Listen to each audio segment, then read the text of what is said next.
Sophia. Oui, bonjour. Je vois qu'il y a des participants qui commencent à arriver. C'est très bien. On va attendre peut-être 2, 3 minutes encore.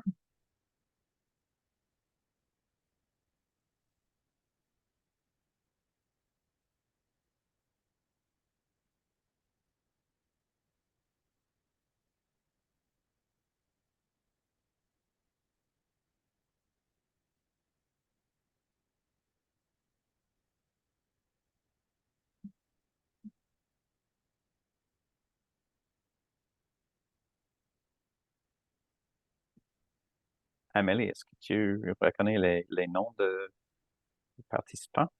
Euh, et voir. Guylaine.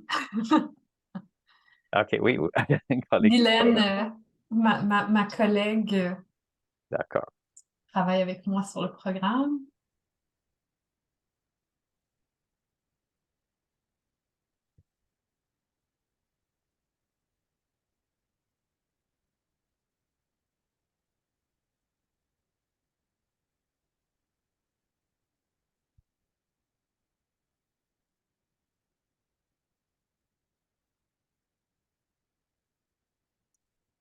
Ben, c'est bien qu'on va enregistrer le webinaire. Comme ça, ceux qui ne pouvaient pas assister vont pouvoir en profiter aussi. Mhm.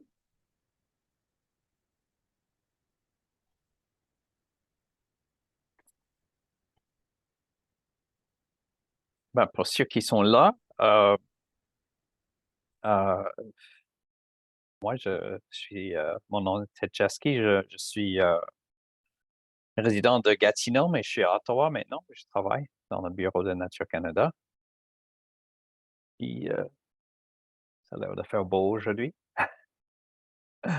On parlait de les déluges qui se passaient dans à peu près le tout du Québec dans les derniers jours, hein.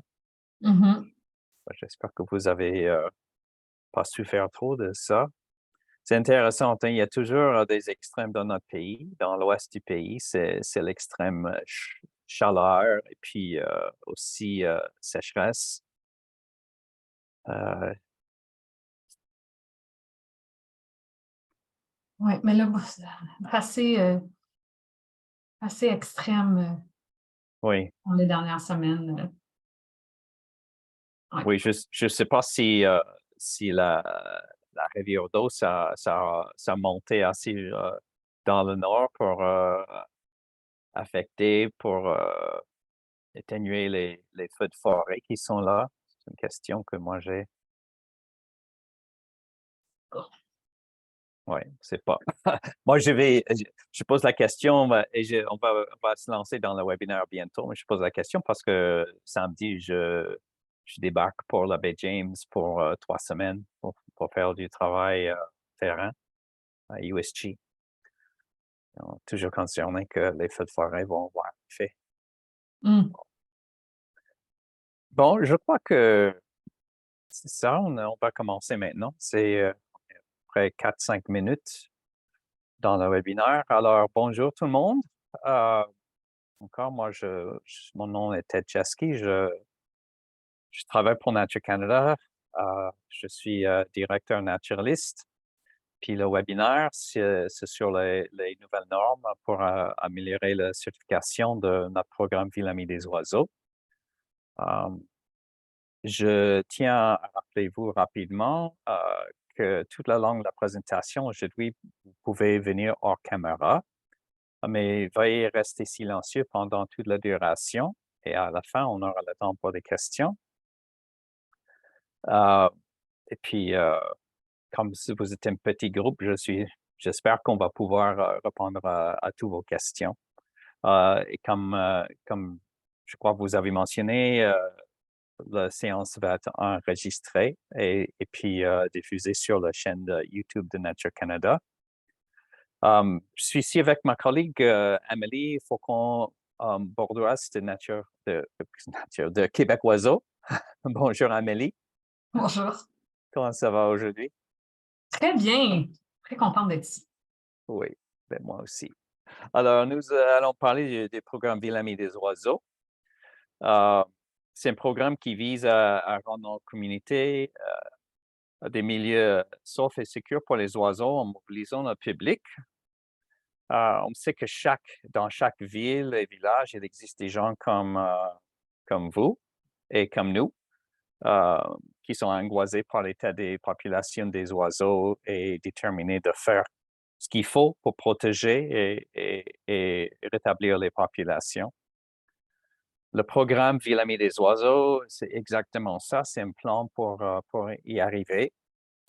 Bon, alors aujourd'hui, ce qu'on présente, c'est que nous venons de réviser et bonifier les normes de certification pour les villes et les petites municipalités. On va partager les détails de ces changements et puis aussi le processus pour faire une demande d'être Ville Amie des oiseaux. Mais d'abord, je voudrais prendre un moment pour saluer les peuples autochtones de toutes les terres que nous allons peut-être appeler de tout le pays aujourd'hui. Si vous ne savez pas quelle terre vous résidez actuellement, je vous encourage de consulter le site nativeland.ca. Il y a un onglet pour ça peut être visité en français.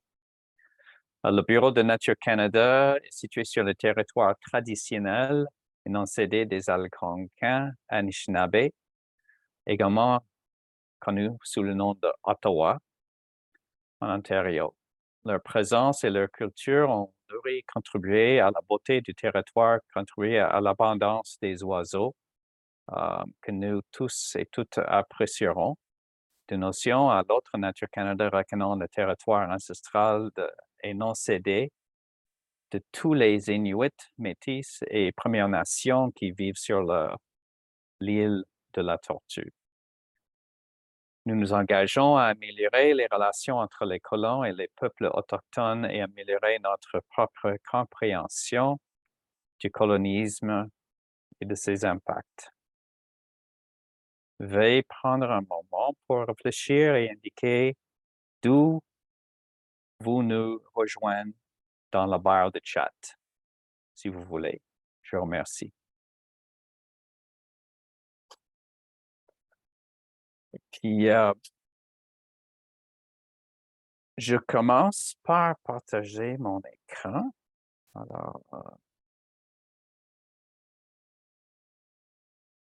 c'est ça.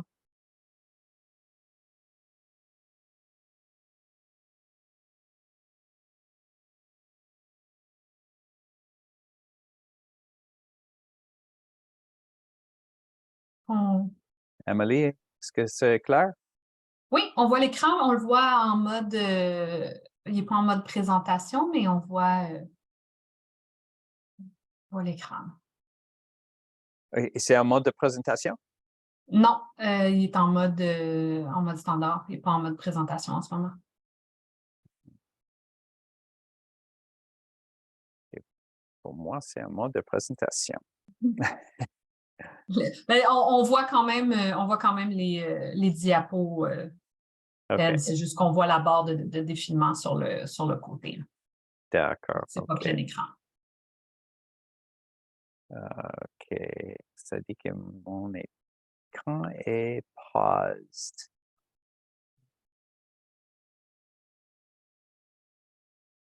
Toujours des enjeux technologiques. Merci de votre patience. Ted, I think for that PowerPoint, I think the presentation mode was on the top right. It looks like a little checklist. If you click on that, it should bring it up in presentation mode. Kind of between home and insert there. Click on that little button with the play right above it. Yeah, it should be that one. Show slideshow. There you go. Est-ce que c'est bon? Oui. Est-ce que good now? Oui, on l'a. OK, parfait. Alors, programme Ville Amie des oiseaux, on a passé du temps depuis En fait, le programme s'est lancé il y a un peu plus que 2 ans. Et puis, nous, on présente aujourd'hui une deuxième version de les normes de certification. On fait ça parce que depuis que on a commencé le programme, on avait reçu beaucoup de feedback de nos partenaires sur les diverses dimensions du programme. Parce que le programme, en effet, pour faire un résumé, c'est la norme, ça consiste des critères. Et les critères sont groupés en 4 catégories. Et à travers la mise en œuvre des normes, maintenant, on est rendu à une vingtaine de villes qui sont certifiées, villes amies des oiseaux. Mais il y en a beaucoup d'autres aussi qui sont dans le processus. Et puis, ces partenaires-là, locaux, nous ont donné du feedback sur le langage, sur les questions, sur les exigences, qui fait que on était rendu à un point qu'on disait on pourrait améliorer la norme. On pourrait rendre le langage moins ambigu, plus clair, et puis aussi faire des ajustements dans le système de pointage. Je veux dire aussi, on a un conseil national des experts. Et puis, le conseil national a joué un rôle, je dirais, assez central à cette... on est arrivé pour la norme version 2. Mais c'est aussi que n'importe quel standard ou norme qu'on a, ça devrait être quelque chose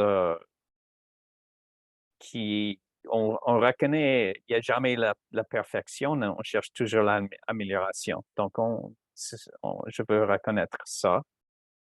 Je peux dire pour en faisant, en résumant les changements, les nouvelles normes sont un peu plus exigeantes.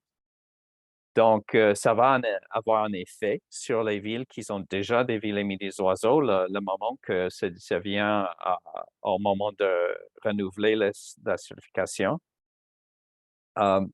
Aussi, on a changé notre système de postuler des demandes. Avant, on faisait ça tout au fil de l'année. On recevait des demandes et on répondait au fur et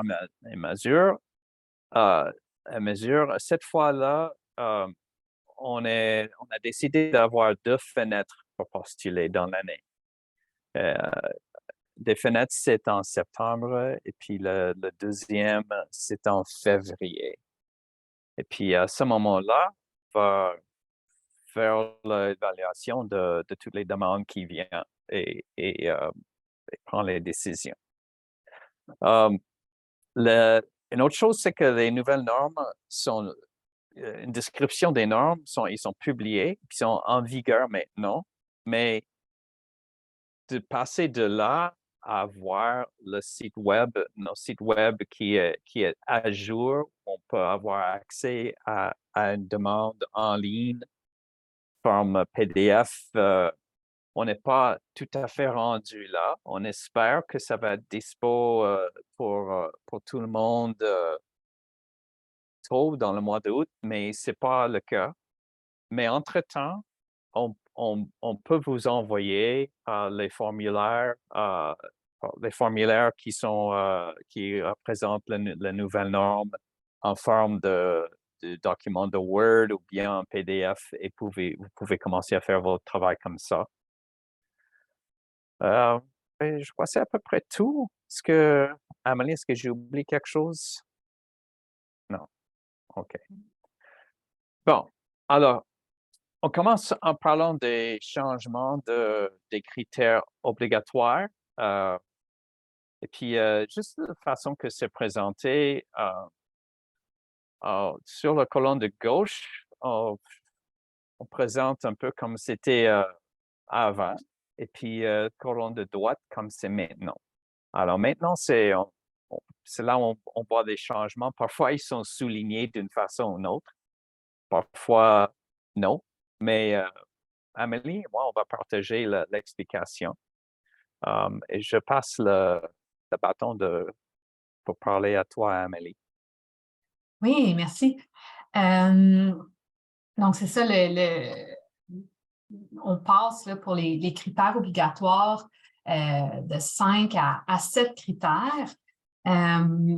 C'est principalement des choses qu'on retrouvait déjà, mais qu'on a clarifié ou qu'on a déplacé vers cette catégorie-là. Donc, notamment au niveau de la reddition de compte et le processus de renouvellement. Donc, comme Ted disait, la certification, le programme fait environ 2 ans. Donc là, on arrive à un point où il y a des renouvellements à faire, de la reddition de compte pour les villes qui sont déjà certifiées. Donc, on a ajouté l'information à même la grille de certification sur comment faire cette reddition de compte annuelle-là et le processus de renouvellement qui se fait aux 2 ans. On a aussi clarifié, donc, au niveau du soutien de la municipalité, selon les niveaux.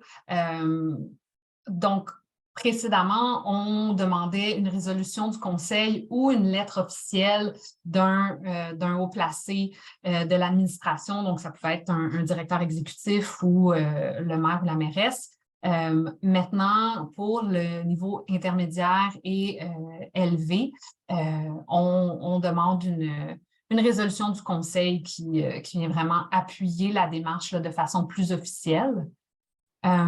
Et finalement, donc, au niveau de la journée des oiseaux migrateurs, ça faisait déjà partie de la certification, mais c'était dans la catégorie 3, qui est l'éducation et sensibilisation. Et maintenant, ça fait partie de la catégorie critères obligatoires, puisque c'était obligatoire de toute façon, mais en le mettant dans la première catégorie critères obligatoires, on clarifie un peu là, que c'est en effet un critère obligatoire d'avoir un événement célébrant la journée des oiseaux migrateurs. Super. Peut-être qu'il y a une autre chose que je peux mentionner, Amélie, c'est que le critère 2, l'invitation aux communautés autochtones. Ah oui, Oui, il a c'est... disparu de notre, il a non, disparu de notre PowerPoint. oui, Mais oui, en effet. oui, j'allais dire que avant, tout ce qu'on demandait, c'est de savoir dans quel territoire traditionnel vous êtes, de votre communauté est, et puis d'inviter la communauté autochtone qui est concernée à participer dans votre équipe Ville Amie des Oiseaux. Maintenant, je dirais, on est un peu plus exigeant. Pour ça, on va voir qu'il y a un effort, je dirais, soutenu, qui est dans le compte annuel, que vous pouvez expliquer plus ou moins ce que vous avez fait pour avoir une perspective autochtone. On sait que c'est pas toujours évident et parfois les communautés ne sont peut-être pas intéressées parce qu'ils ont d'autres priorités, mais c'est très facile de rendre l'invitation et puis dire, oh, j'ai fait ça, alors passer à d'autres choses. Mais souvent, ça a besoin, c'est pas comme n'importe quelle chose, un effort un peu plus soutenu et donc, on aimerait être certain que vous cherchez ça parce qu'on est 100% certain que ça va rendre le programme plus riche et plus intéressant et puis on va tous apprendre de ça. Bon, je passe aux catégories 1 maintenant, qui est réduction des menaces. Peut-être, moi, je parle d'abord des chats et je passe le bâton à toi après, Amélie. OK, les chats. Je devrais dire d'abord que c'est pas un hasard qu'on est arrivé à ces critères. Les critères représentent plus ou moins ce que, je dirais, consensus sur l'envergure des menaces, c'est quelles menaces qui sont les plus importantes. Et on voulait capter ces menaces dans cette catégorie-là pour assurer que les efforts qui sont visés d'atténuer les choses qui vont faire le plus de bénéfices, qui vont porter le plus de bénéfices. Donc, on sait que la science nous dit que chat, c'est numéro 1 au niveau des impacts associés avec des êtres humains. C'est parce que le chat domestique, c'est pas un animal qui est naturel dans nos écosystèmes ici au Québec, au Canada. Et puis, on sait que c'est un problème. On sait que c'est un problème très complexe. Donc, disons, la différence maintenant, il y a toujours 6 points, mais on peut arriver au niveau intermédiaire, excuse-moi, arriver à niveau élevé, il faut avoir un règlement limitant la libre circulation des chats dans votre municipalité. Il faut avoir ça. On sait que ce n'est pas suffisant pour faire une différence. Par exemple, à Gatineau, on a ça. On a un règlement. Mais le règlement est très peu connu par les résidents parce que la ville n'en parle pas. Donc, ça, c'est un problème déjà d'éducation, sensibilisation. Et puis, deuxième côté là, c'est que ce soit renforcé. Donc, un règlement en tel, c'est une chose qui pourra faire une différence, mais qui peut faire une différence seulement si les deux autres dimensions sont faites. Mais pour arriver au niveau élevé, il faut avoir ce règlement-là. Bon, passons aux fenêtres, Amélie. Oui, ben un peu comme avec les chats, on a toujours 5 points dans la catégorie des collisions avec les fenêtres, mais on a ajouté une exigence pour le niveau élevé, d'avoir au moins une ligne directrice sur la conception de nouveaux bâtiments avec des normes, par exemple la norme CSA sur la conception. On a aussi clarifié un peu là, les autres critères qui permettent d'obtenir des points.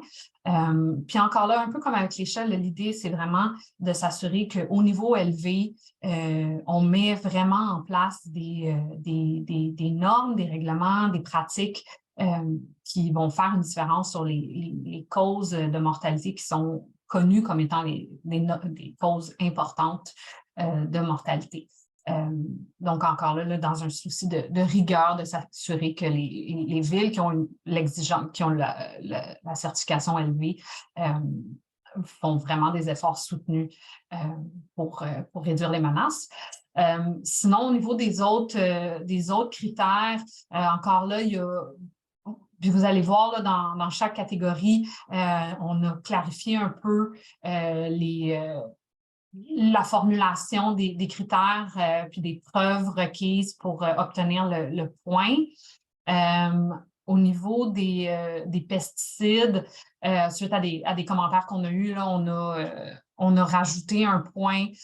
Donc, on peut avoir un point pour l'interdiction de l'utilisation de pesticides ou d'herbicides à des fins esthétiques, mais aussi un autre point pour l'interdiction de pesticides qui peuvent nuire aux oiseaux. Donc, on parle par exemple des rodenticides, par exemple. Sinon, au niveau du plastique, on regarde un peu là, au niveau de la réduction du plastique, mais aussi des efforts faits pour diminuer la quantité de plastique dans les écosystèmes. Puis sinon, bien, sur les autres critères, il n'y a pas de changement important là, à part de clarifier un peu la formulation. Amélie, si je peux me permettre, oui. je parle de 1.4 pesticides aussi, oui. Parce que Gatineau a pris un bon pas dans la direction de décisions positives récemment.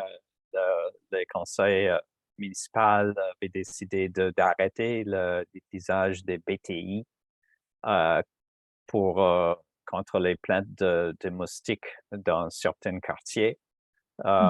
C'est super important parce que la connexion, c'est que le BTI, c'est pas juste des larves de moustiques, ça tue aussi les larves de tout ce qui est dans la famille des Diaptera, des mouches, qui ont une partie de leur vie qui est sous l'eau, qui fait qu'il y a un impact écologique sur les mangeurs des insectes volants comme les hirondelles ou des chauves-souris, des martinets, etc. Donc, c'est bon, mais on a beaucoup à faire. On a beaucoup à faire au Québec. J'ai remarqué qu'il y a d'autres provinces qui font plus au niveau, surtout les pesticides, herbicides fins esthétiques.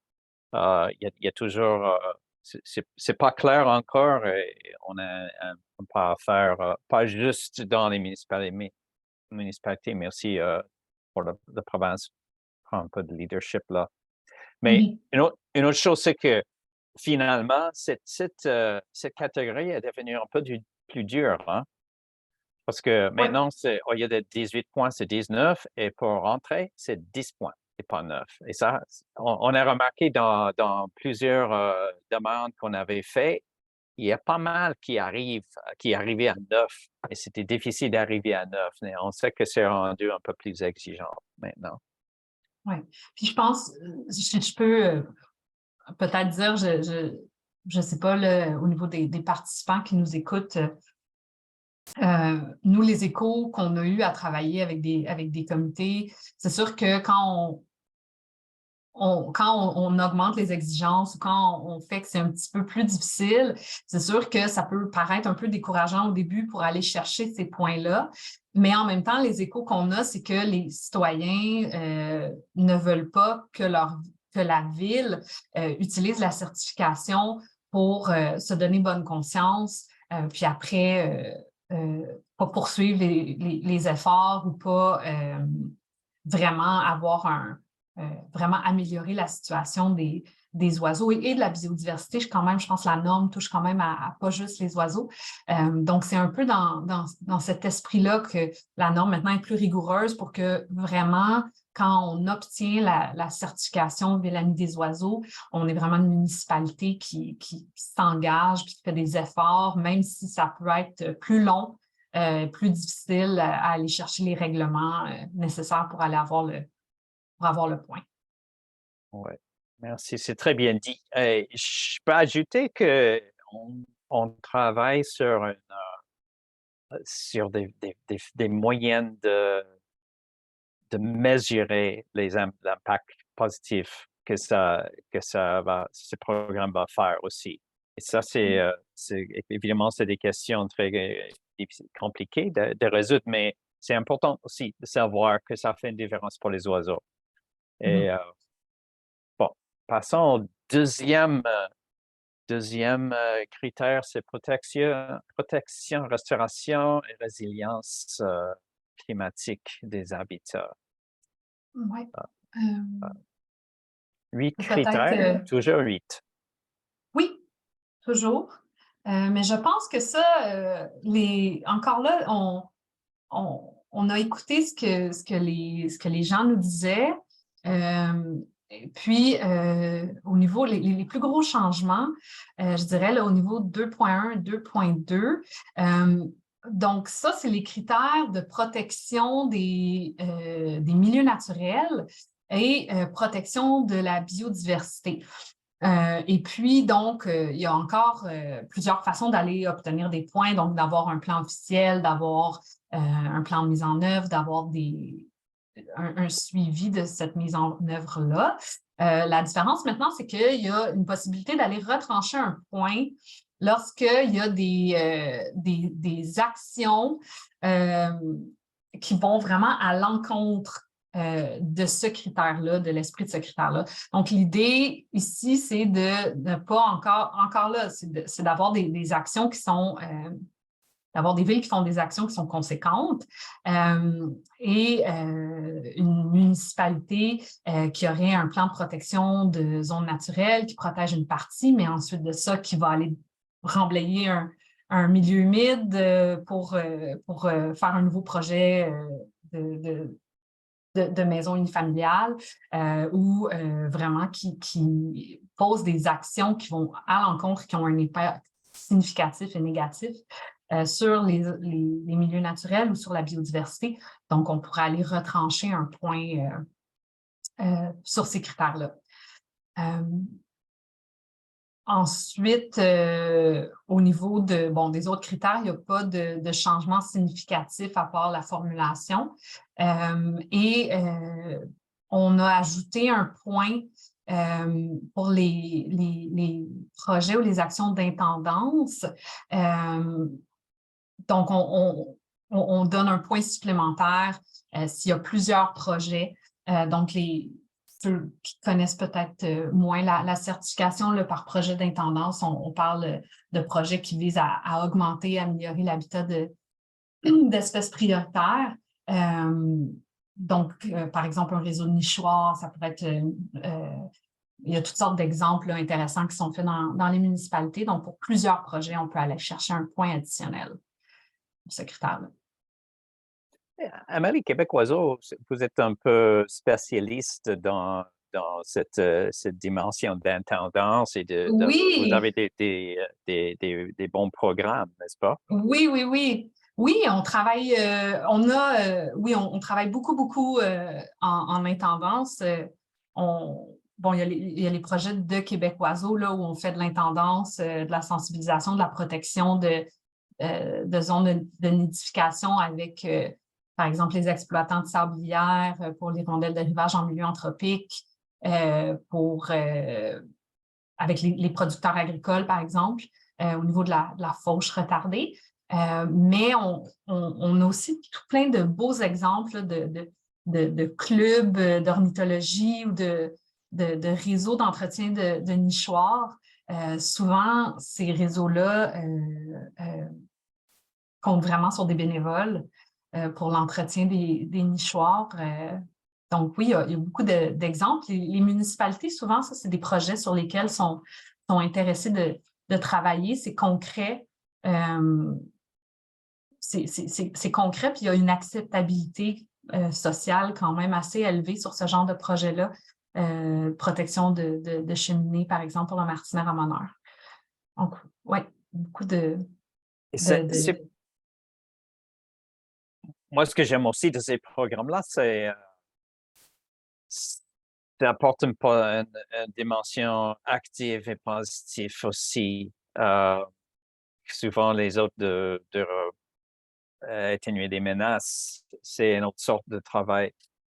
Il y a une autre chose juste parlant de ces catégories de protection, restauration, résilience climatique, c'est quand je pense à ces catégories, je pense beaucoup à la Convention de la biodiversité, le protocole qui venait de votre mairesse à Montréal, Valérie Plante, sur une déclaration de municipalité. Moi, je ne me souviens pas trop les détails, mais il y a beaucoup de critères qui me semblent toucher à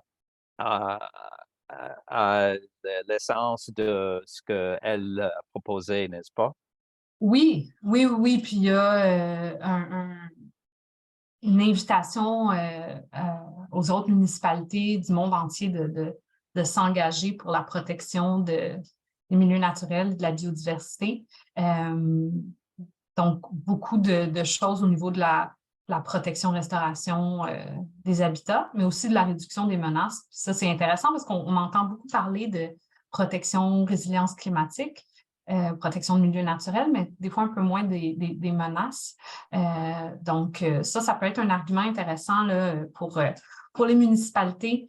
Quand vous travaillez avec les municipalités, là, de montrer ça s'appelle l'engagement Montréal, cette invitation là, à toutes les municipalités à travailler vers un objectif commun. Et puis, on sait bien que les oiseaux qu'on appelle nos oiseaux, c'est aussi les oiseaux d'autres gens dans d'autres pays. Voilà.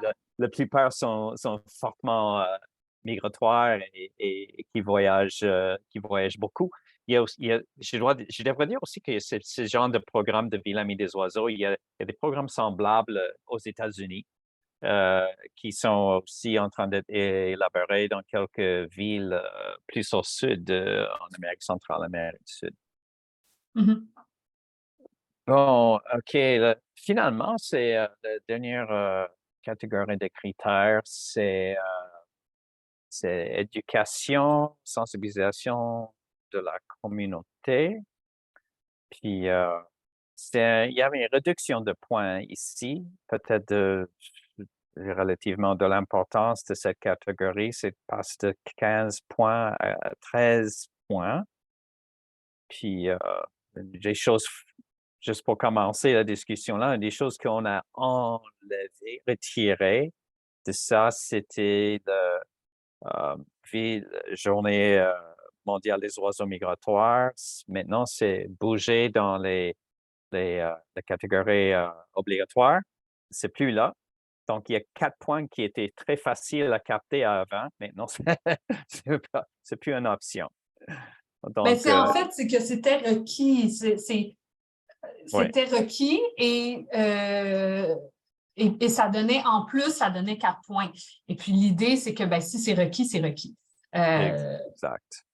Mais on a quand même redistribué des points ailleurs, Ted, pour récompenser les efforts de différents groupes. Oui. Notamment, puis ça, Ted le sait, que c'est un critère que je pense qui est très, très important. Notamment les entreprises respectueuses des oiseaux. Donc, les villes ont évidemment peuvent mettre en place des règlements, la communauté peut se mobiliser, les écoles aussi, mais le secteur privé a un impact significatif et donc on voulait que ça fasse partie un peu plus intégrante du programme. Donc, selon la population de la ville, on peut aller chercher on va chercher des points supplémentaires, puis en fait, le nombre d'entreprises requises est ajusté en fonction de la population de la ville. Donc, évidemment, une municipalité de 30 000 habitants qui a 2 entreprises amies des oiseaux versus, moi, je suis dans la région de Montréal, 2 entreprises amies des oiseaux à Montréal, c'est pas beaucoup. Donc, on y va un peu plus en fonction de la population de la ville pour celui-là. Puis même chose là, au niveau des sciences participatives, des projets de sciences participatives, un peu comme avec les projets d'intendance. On peut aller chercher un point supplémentaire lorsqu'il y a plusieurs projets de sciences participatives. Ça, c'est généralement, je pense que c'est quand même une catégorie que les comités aiment mettre en place ces critères-là. Ça dépend un petit peu moins de règlements de politique municipale. C'est vraiment des choses que les gens, les organismes dans la ville, les citoyens peuvent faire pour s'engager pour la protection des oiseaux. Puis les sciences participatives, ça, c'est un bel exemple de comment on peut mobiliser la communauté pour aller chercher des données, faire découvrir des nouvelles espèces. Oui, alors ça c'est un point important que tu viens de souligner, que c'est les critères et la norme, en fait, la mise en œuvre de la norme, c'est la responsabilité de les résidents, les individus. Et certaines choses, c'est sûr, ça reste dans le domaine de la ville, la municipalité, mais il y a beaucoup quand même qui sont la responsabilité des citoyens, des résidents aussi. Et je sais que tu tiens beaucoup à ce critère, c'est la nouvelle 3.6, excuse. Est-ce que c'est un critère qui est assez fascinant, l'idée des entreprises respectueuses des oiseaux, parce que je sais qu'on avait reçu des demandes, par exemple, Amélie, d'une ville qui disait que nous, on a quincailleries qui vendent de la nourriture pour des oiseaux. Et aussi des mangeoires et peut-être même des nichoirs. Est-ce que ça compte? Et puis, non, on disait, juste à côté, il y a tout un rayon plein des canettes de pesticides et tout ça. Donc, non, ça compte. Mais est-ce que tu peux parler de ça un peu, Oui, réflexion? oui, ben c'est ça, en fait, c'est qu'on on veut qu'il y ait des entreprises dans la ville qui vraiment font un peu comme c'est un peu le même principe que les municipalités. On veut qu'ils s'engagent dans ce processus de protection, dans ce processus Amis des oiseaux. Donc, c'est un peu la même chose avec les entreprises, avec le secteur privé. C'est vraiment lorsqu'il y a des initiatives qui quand l'entreprise s'engage pour la protection. Donc, ça peut, on a laissé quand même place à l'interprétation parce qu'il y a toutes sortes de façons pour une entreprise d'être amie des oiseaux. Ça peut être au niveau ça peut être au niveau de la vente de produits. Donc, une brûlerie, par exemple, qui offrirait un café bird-friendly. Ça peut être une entreprise d'installation de verre, par exemple, qui offre une gamme de verres anti-collision. Mais ça peut aussi être des entreprises qui, au niveau de leur chaîne d'approvisionnement, de leur pratique de vente qui s'engagent aussi pour la protection. Une entreprise industrielle, par exemple, qui aurait vraiment un plan de réduction de la pollution lumineuse dans son stationnement, qui ferait vraiment des efforts pour ne pas utiliser certains rodenticides, par exemple, dans leur bâtiment, ça peut faire partie. Donc, on a quand même laissé de la place à l'interprétation, mais c'est sûr que de vendre des graines d'oiseaux, c'est pas ça, là. C'est pas l'esprit de ce critère-là. Vous voyez C'est très bien. enthousiasme par rapport à ce critère-là. Oui, tu es vraiment le champion de ce critère-là. Mais ça me fait penser, peut-être juste de mentionner, c'est sûr qu'on a essayé de clarifier vraiment la formulation des critères, mais on encourage toujours, moi je suis toujours impressionnée quand je vois ou quand j'entends des différentes initiatives, des choses qui ont été mises en place, la créativité des équipes, des municipalités, de comment ils adaptent ces critères-là sur leur territoire, le genre d'initiatives, surtout les initiatives citoyennes là, qui sont mises en œuvre. Donc, oui, on a clarifié les critères pour qu'on espère que ce soit un petit peu plus facile pour vous de comprendre l'esprit du critère, puis ensuite de voir si une initiative rentre dans ce critère-là. Oui, c'est ça. C'est très important que ce soit pas trop rigide pour cette dimension de créativité soit pas éteinte.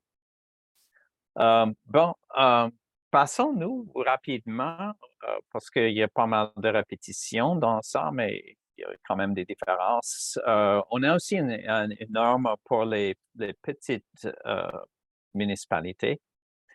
Et la façon qu'on catégorise ça, c'est que on dit que si c'est une municipalité qui a moins de 15 000 personnes, ça tombe clairement dans cette catégorie-là. Mais on a une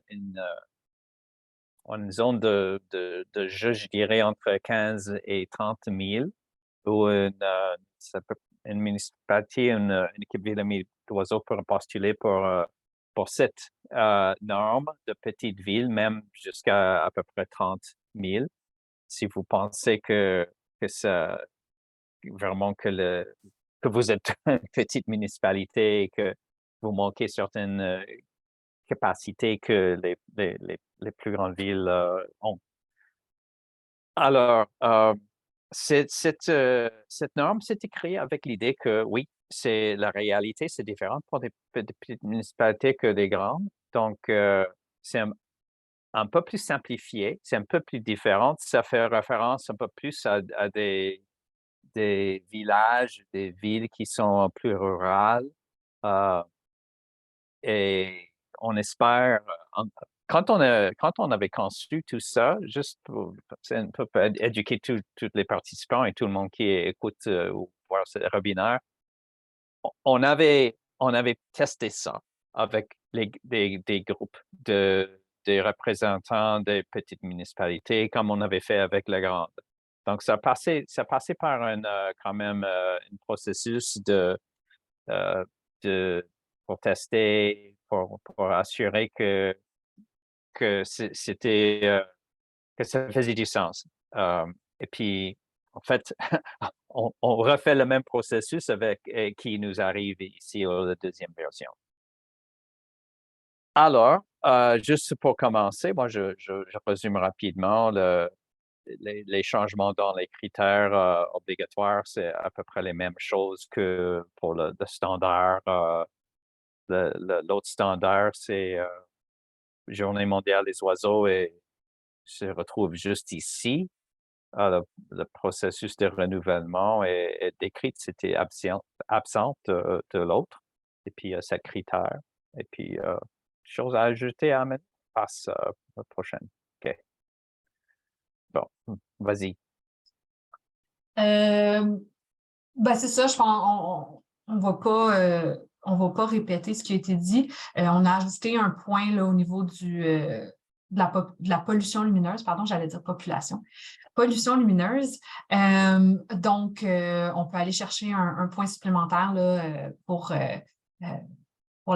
une politique ou un règlement contre la pollution lumineuse, mais aussi pour la mobilisation du public, l'éducation, la sensibilisation pour les résidents et entreprises pour réduire la pollution lumineuse sur le territoire.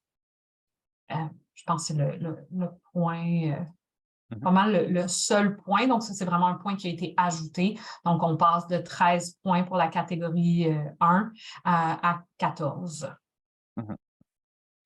Parfait. Une chose que je crois qu'on a oublié de mentionner avant dans la discussion de cette catégorie pour les villes nomades, pour les plastiques, en fait, on avait emprunté une idée qu'on avait pour les petites villes et municipalités qu'on avait injecté, ajouté dans le standard normal, c'est-à-dire que c'est pas simplement de diminuer la quantité de plastique en circulation maintenant qu'on reconnaît pour avoir un point dans les critères, mais aussi des efforts de retirer, de réduire la pollution plastique qui est déjà dans l'environnement, qui est dans la nature, parce qu'on sait que ça pose une menace aux oiseaux. Mm-hmm. OK. Bon. Deuxième. C'est pas mal la même chose qu'avec l'autre, celle pour les plus grandes villes.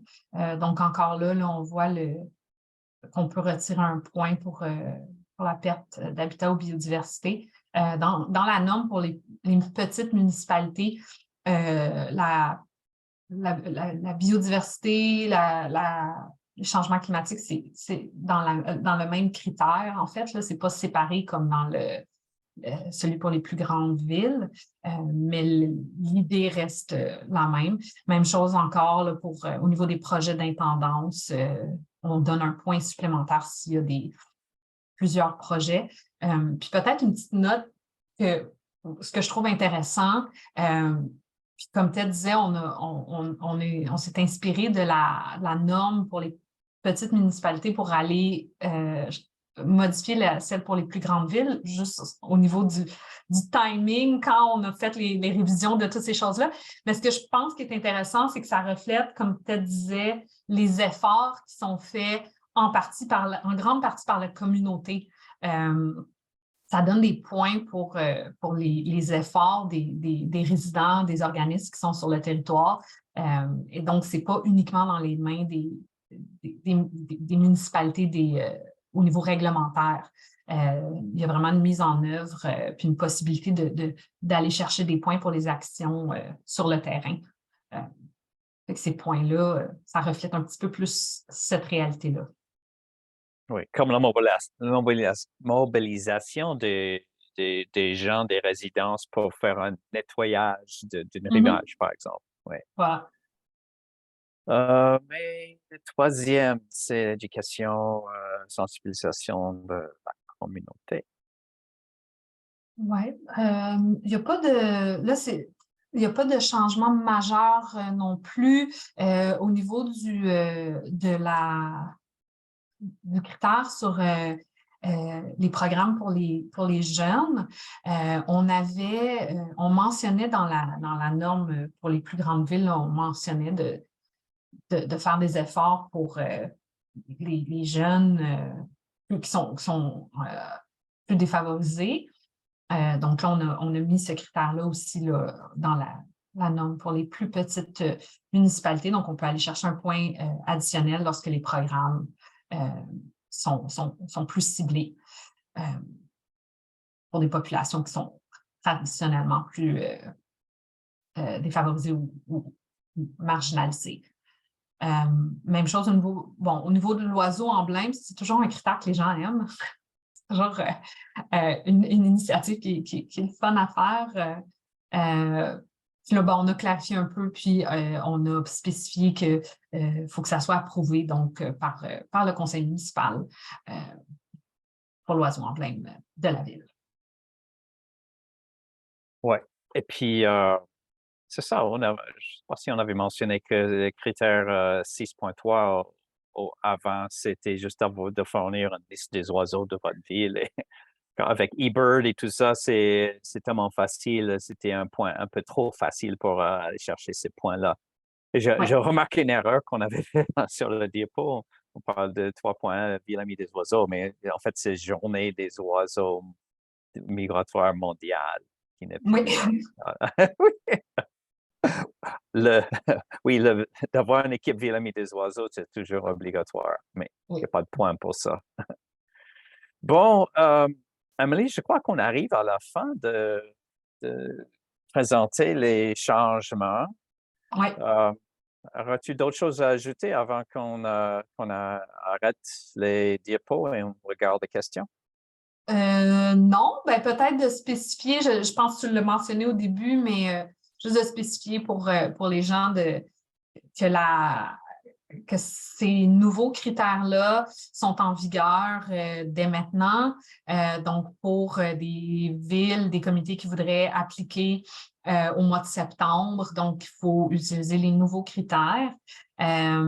Les critères sont déjà disponibles en version donc Word, PDF.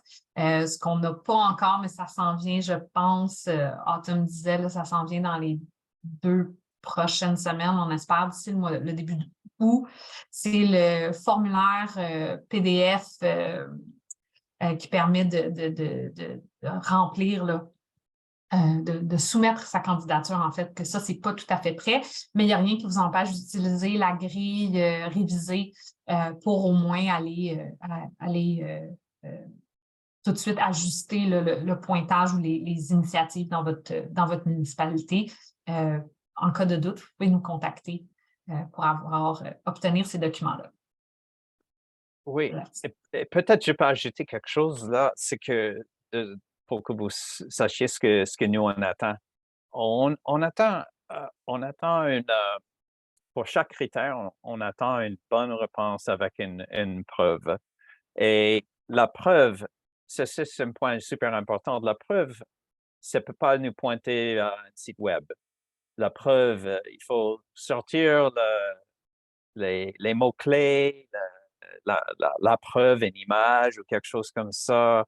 Et pour que ce n'est pas notre responsabilité de faire de la recherche pour voir si ce que vous dites est vrai ou non. Donc, ça retombe sur l'équipe Ville amie des oiseaux. Souvent, l'équipe Ville amie des oiseaux, c'est un groupe de citoyennes. Parfois, il y a des participations des membres de la municipalité, peut-être un conseiller, peut-être quelqu'un qui travaille pour la municipalité, parfois non. Mais juste pour dire que pour éviter c'est un blocage dans le processus que nous, on dit, on va renvoyer ça à vous, demandons, ben, pour vous nous donner plus d'informations. Si c'est bien fait, il n'y aura pas de problème. Bon, alors, est-ce que si vous pouvez poser des questions, soit dans le chat ou dans le Q&A, si vous en avez. Évidemment, ça va être difficile pour les personnes qui écoutent la version enregistrée de faire ça, hein, Amélie? Oui, Mais vous pouvez nous envoyer par courriel, hein? Oui. oui. Il y a aussi un guide, une boîte à outils qui a été créée et qui est disponible sur le site de Nature Canada.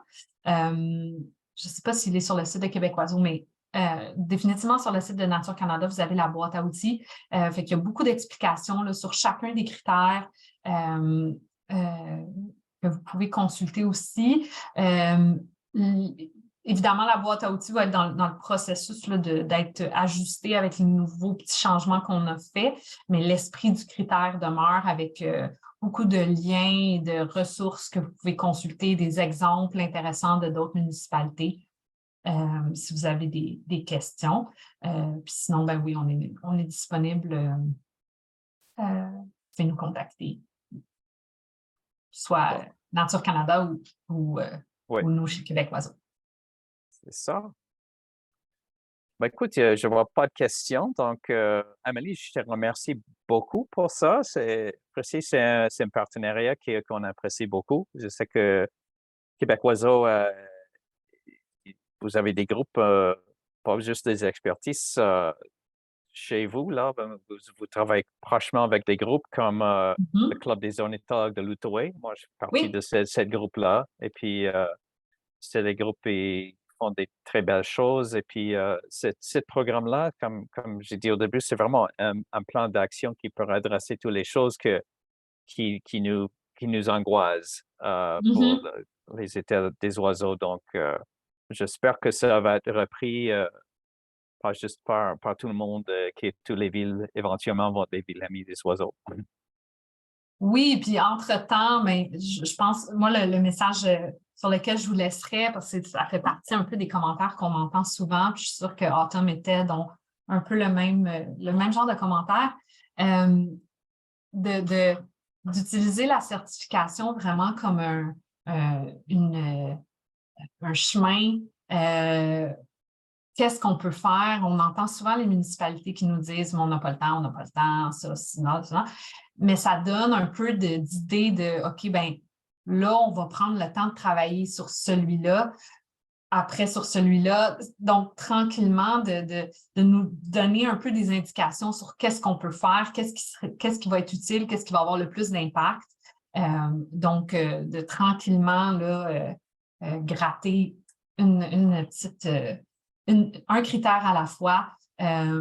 Puis nous, ça, on le voit beaucoup avec les comités avec lesquels on travaille, qui nous disent ouais, mais moi, ma municipalité est pas prête à mettre du temps. Ben, OK, est-ce qu'on peut mettre du temps sur ça? Est-ce qu'on peut s'attaquer à ce problème, à cet enjeu? Puis après, on utilise le succès pour aller chercher le prochain.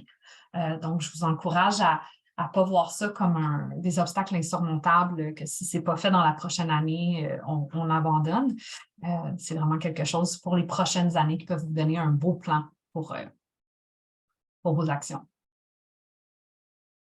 Eh bien, puis voilà. Gilles, je vous remercie pour la mise à jour.